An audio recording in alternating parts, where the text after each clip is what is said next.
Hey guys, I'm Rita, and in this episode I will show you how you can issue a customer invoice on QuickFile.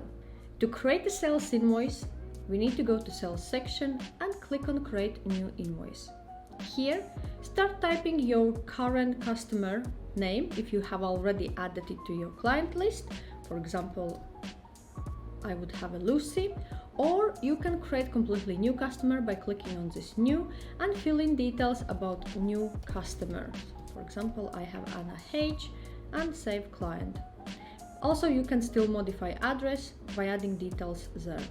Invoice number is automatically generated by system. Also, if customer have requested to quote particular reference, you can add it here, otherwise leave blank. Select an invoice date and also update how many days you are giving this client or customer to pay this invoice.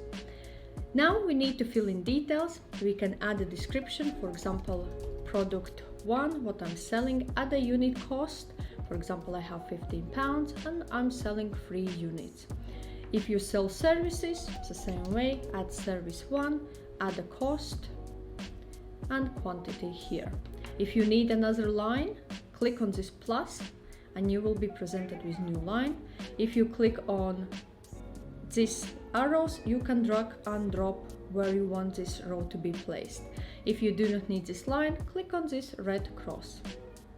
Okay.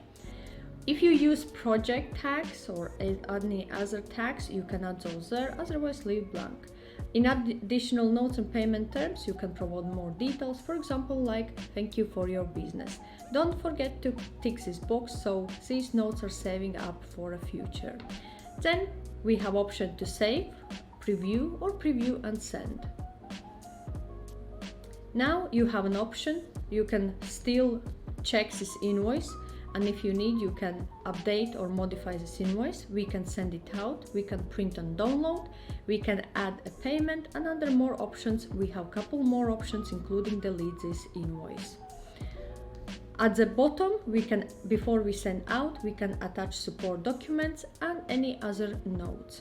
So if you have printed out and handed in physically to this customer, you can flag this invoice as sent.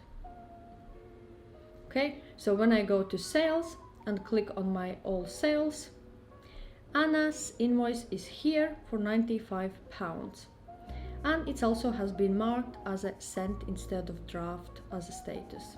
So in this episode I showed you how you can create a sales invoice on QuickFile. If you have any questions or require any further advice, feel free to reach out to me. Also, I have shared the links in the description section below to my QuickFile tutorial and review. Check it out if you have not seen it yet.